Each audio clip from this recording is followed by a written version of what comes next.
Hi friends, welcome to Pendems kitchen. ఈరోజు వీడియోలో పిండిని పులయబెట్టే పని లేకుండా నైట్ పడుకోబోయే ముందు పప్పులు నానపెట్టేసుకొని ఉదయాన్నే ప్రిపేర్ చేసుకోగలిగే ఒక హెల్దీ హై ప్రోటీన్ దోశ రెసిపీని, అలాగే ఈ దోశకి మంచి కాంబినేషన్గా పల్లీ చట్నీని ఎలా ప్రిపేర్ చేసుకోవచ్చో చూపించబోతున్నాను. దోశ చూసారా, మంచి క్రిస్పీగా కలర్లో చూస్తేనే తినాలనిపిస్తుంది కదా. ప్రతి ఒక్కరు కూడా తప్పకుండా ట్రై చేయండి. చాలా హెల్దీ రెసిపీ. ఈవెన్ డైట్లో ఉన్న వాళ్ళు కూడా చక్కగా హ్యాపీగా తినేయొచ్చు. ఇవి 2 దోశలు తింటే చాలు, మీకు రోజంతా కావాల్సిన ప్రోటీన్ చక్కగా లభిస్తుంది అనమాట. సో ఇక ఏ మాత్రం ఆలస్యం చేయకుండా ఈ దోశని అలాగే చట్నీని ఎలా ప్రిపేర్ చేసుకోవాలో వీడియోలోకి వెళ్ళి చూసేయండి. పప్పులను నానబెట్టుకోవడం కోసం ఇలా ఒక పెద్ద ప్లేట్ని తీసుకున్నాను నేను ఇక్కడ. ఇందులోకి 1 కప్పు పచ్చిశనగ పప్పుని వేసుకోండి. మనం పప్పుల్ని ఎక్కువగా వేసుకుంటాం కాబట్టి పిండి క్వాంటిటీ మరీ ఎక్కువగా అయిపోతుందని నేను చిన్న కప్పు తీసుకున్నాను. మీరు ఇంట్లో ఉండే ఏ కప్పు కొలతైనా సరే తీసుకోవచ్చు. నెక్స్ట్ ఇందులోకి అదే కప్పు తోటి 1 కప్పు పచ్చ పెసల గుళ్ళని వేసుకోండి. అలాగే 1 కప్పు కందిపప్పుని, 1 కప్పు ఎర్ర కందిపప్పుని, దీన్నే మసూర్ దాల్ అని కూడా అంటారు. అలాగే 1 కప్పు మినపగుళ్ళని, 1 కప్పు లావుగా ఉండే సగ్గు బియ్యాన్ని వేసుకోండి. చిన్నగా ఉండే సగ్గు బియ్యాన్ని వేసుకోకూడదు, ఇలా లావుగా ఉండే సగ్గు బియ్యాన్ని వేసుకోవాలి. తర్వాత ఇందులోకి 2 కప్పుల బియ్యాన్ని వేసుకోండి. మీరు ఒకవేళ డైట్లో ఉన్న వాళ్ళైతే ఈ బియ్యం ప్లేస్లో చక్కగా రాగుల్ని కానీ లేదంటే జొన్నల్ని కానీ వేసుకోవచ్చు. నార్మల్ వాళ్ళైతే ఇలా కొంచెం రైస్ని వేసుకోండి. లేదు డైట్లో ఉన్న వాళ్ళైతే ఈ బియ్యం ప్లేస్లో రాగుల్ని కానీ జొన్నల్ని కానీ 2 కప్పులు వేసుకోవచ్చు. తర్వాత ఇందులోనే 1 కప్పు లావుగా ఉండే అటుకుల్ని వేసుకోండి. అటుకులు పూర్తిగా ఆప్షనల్. దోశ అనేది కొంచెం సాఫ్ట్గా వస్తుంది, అలాగే మంచి రంగులో వస్తుందని అటుకులను వేసుకుంటున్నాను. అటుకులు వేసుకోవడం ఇష్టం లేకపోతే చక్కగా స్కిప్ చేసేయచ్చు. తర్వాత ఇందులోనే 1 అర టీ స్పూన్ దాకా మెంతులను కూడా వేసుకోండి. సో ఇక్కడ నేను చూపించిన ఇంగ్రీడియంట్స్ అన్నీ కూడా వేసుకొని వీటన్నిటిని కూడా ఒక గిన్నెలోకి వేసుకోండి. మీకు చూపించడానికి ఈజీగా ఉంటుందని నేను ఇలా ప్లేట్లో వేసుకున్నాను అనమాట. సో వీటన్నిటిని కూడా శుభ్రంగా 2-3 సార్లు కడిగేసి ఆ నీళ్ళన్నీ కూడా తీసేసి మళ్ళీ తిరిగి నీళ్ళని పోసుకొని నైట్ అంతా కూడా నానపెట్టేసుకోండి. సో నైట్ అంతా కూడా నానపెట్టుకున్న ఈ పప్పుల్ని ఉదయాన్నే మీకు చూపిస్తున్నాను చూసారా, చక్కగా నానిపోయాయి. మినిమం ఒక 6 గంటలు అయితే నానపెట్టుకోవాలన్నమాట. ఒకవేళ మీరు నైట్ డిన్నర్లోకి ప్రిపేర్ చేసుకోవాలనుకుంటే ఆఫ్టర్నూన్ టైంలో కూడా నానపెట్టుకోవచ్చు. నేనైతే ఉదయం పూట బ్రేక్ఫాస్ట్లోకి ప్రిపేర్ చేసుకుంటున్నాను కాబట్టి నైట్ నానపెట్టుకున్నాను అనమాట.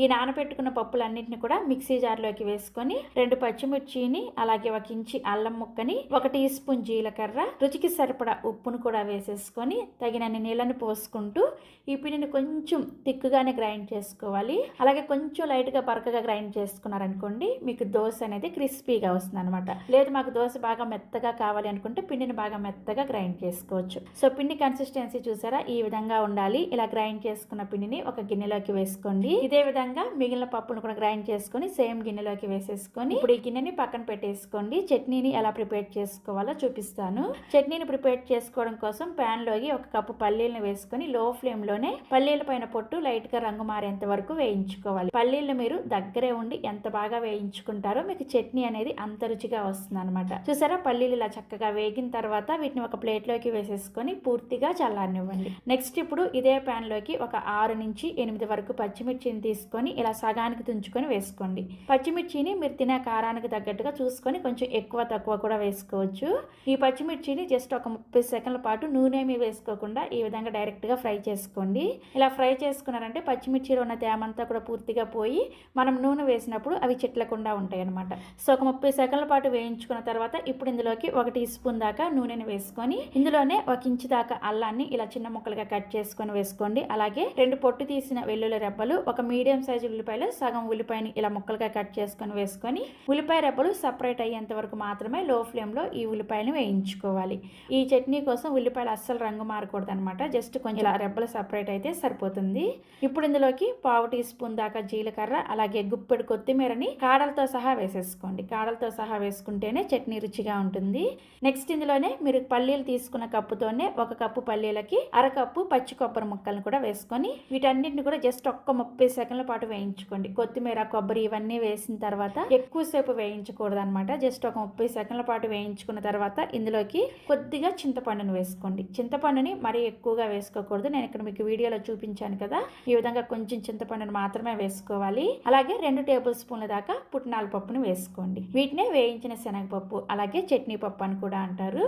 చింతపండుని అలాగే ఈ పుట్నాల పప్పును వేసుకున్న తర్వాత ఒకసారి కలిపేసి స్టవ్ ఆఫ్ చేసేసి ఈ మిశ్రమం మొత్తాన్ని కూడా పూర్తిగా చల్లారనివ్వాలి. పుట్నాల పప్పు వేసిన తర్వాత ఎక్కువసేపు వేయించేసారంటే చట్నీ టేస్ట్ అంతా కూడా చేంజ్ అయిపోతుంది. సో ఇవన్నీ చల్లారేలోపు చక్కగా మనం చట్నీకి తాలింపు పెట్టేసుకొని రెడీగా పెట్టేసుకుందాము. తాలింపు కోసం తాలింపు గిన్నెలోకి 1 టీ స్పూన్ నూనె వేసుకొని నూనె కాగిన తర్వాత 1/2 టీ స్పూన్ మినపగుళ్ళు, 1/2 టీ స్పూన్ పచ్చిశనగపప్పు, 1/2 టీ స్పూన్ ఆవాలు, 1/2 టీ స్పూన్ జీలకర్ర, ఒక ఎండుమిర్చిని ఇలా సగానికి దంచుకొని వేసుకోండి. అలాగే ఒక రెమ్మ కరివేపాకును కూడా వేసేసుకొని తాలింపును చక్కగా లో ఫ్లేమ్లోనే వేయించుకోండి. సో తాలింపు ఇలా చక్కగా వేగిన తర్వాత స్టవ్ ఆఫ్ చేసేసి రెడీగా పక్కన పెట్టేసుకోండి. సో పూర్తిగా చల్లారిన తర్వాత పల్లీలని మీరు కావాలంటే పల్లీల పైన పొట్టు అంతా కూడా పూర్తిగా తీసేయచ్చు, లేదంటే పొట్టుతో సహా కూడా ఈ చట్నీని ప్రిపేర్ చేసుకోవచ్చు. నేనైతే ఇక్కడ సగం పల్లీలకి పొట్టు తీసేసాను. ఈ పల్లీలని మిక్సీ జార్లోకి వేసుకొని మనం ముందుగా వేయించుకున్న ఈ పచ్చిమిర్చి కొబ్బరి మిశ్రమం అంతా కూడా ఇదే మిక్సీ జార్లోకి వేసేసుకొని రుచికి సరిపడా ఉప్పుని అలాగే చట్నీని గ్రైండ్ చేసుకోవడానికి అవసరమైన నీళ్ళని కొద్దిగా వేసుకుంటూ చట్నీని లైట్గా బరకగా ఉండేటట్లుగా గ్రైండ్ చేసుకోండి.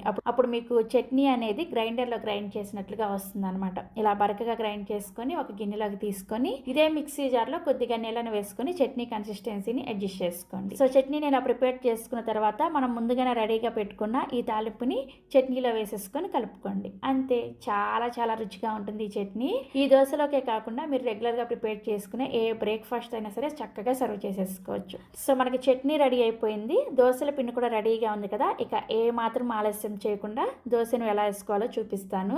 క్రిస్పీగా కావాలి అంటే ఇక్కడ నేను చూపించబోయే విధంగా వేసుకోండి. అదే మీకు మెత్తగా కావాలి అంటే ఎలా వేసుకోవాలో కూడా చెప్తాను.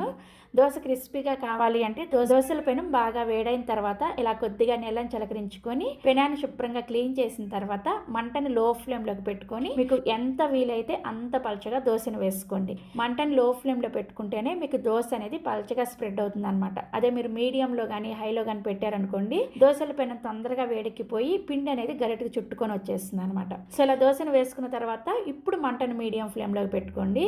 మీడియం ఫ్లేమ్లోకి పెట్టుకొని దోశ పైన పిండి తడంతా కూడా ఆరిపోయిన తర్వాత నేను ఇక్కడ కొంచెం కారాన్ని వేసుకుంటున్నాను, వెల్లుల్లి కారాన్ని. నాకైతే ఇలా వెల్లుల్లి కారాన్ని వేసుకొని దోశ వేడి చేసుకుంటే చాలా ఇష్టము. మీలో ఎవరికైనా ఈ వెల్లుల్లి కారం రెసిపీ కావాలి అంటే ఈ వీడియో కింద డిస్క్రిప్షన్ లో లింక్ ఇస్తాను, ఒకసారి చెక్ చేయండి. కారం వేసుకున్న తర్వాత ఇక్కడ నేను 1 టీ స్పూన్ దాకా నెయ్యిని వేసుకుంటున్నాను. నెయ్యి అయితే హెల్దీ కాబట్టి నేను నెయ్యిని వేసుకుంటున్నాను. మీరు కావాలంటే నూనెను కూడా వేసుకోవచ్చు. సో ఈ విధంగా నెయ్యిని వేసుకున్న తర్వాత కారం అంతా కూడా దోశకి ఈ విధంగా ఈవెన్ గా అప్లై చేసుకొని ఈ దోశని రెండో వైపు కూడా తిప్పుకొని రెండో వైపు కూడా కాల్చుకోండి. టేస్ట్ చాలా చాలా బాగుంటుంది. బాగా క్రిస్పీ దోశ కావాలంటే మాత్రం ఖచ్చితంగా ఒకవైపు మాత్రమే దోశను కాల్చుకోవాలి. రెండో వైపుకి తిప్పుకొని దోశ కాల్చుకున్నారంటే దోశ కొంచెం మెత్తబడుతుంది అనమాట. సో ఈ విధంగా దోశను రెండు వైపులు కూడా చక్కగా కాల్చుకొని సర్వింగ్ ప్లేట్ లోకి తీసుకోండి. దోశ మంచి కలర్ లో చక్కగా ఉంది కదా, చూస్తేనే తినాలనిపిస్తుంది కదా. ఇదే విధంగా మిగిలిన పిండితో దోశలు వేసుకోండి. సో ఇలా కావాల్సిన దోశలు వేసుకొని మనం ప్రిపేర్ చేసిన ఈ చట్నీతో సర్వ్ చేసుకోండి. నిజంగా చాలా చాలా రుచిగా ఉన్నాయి. మా పిల్లలు కూడా చాలా ఇష్టంగా తిన్నారు. ఇలా దోశలు అన్ని వేసుకున్న తర్వాత మీకు ఒకవేళ పిండి మిగిలింది అనుకోండి, చక్కగా ఫ్రిడ్జ్ లో పెట్టేసుకొని ఈ దోశల పిండితో 2 రోజుల పాటు దోశలు వేసుకోవచ్చు. పిండి అస్సలు పాడవదు అనమాట. Thank you.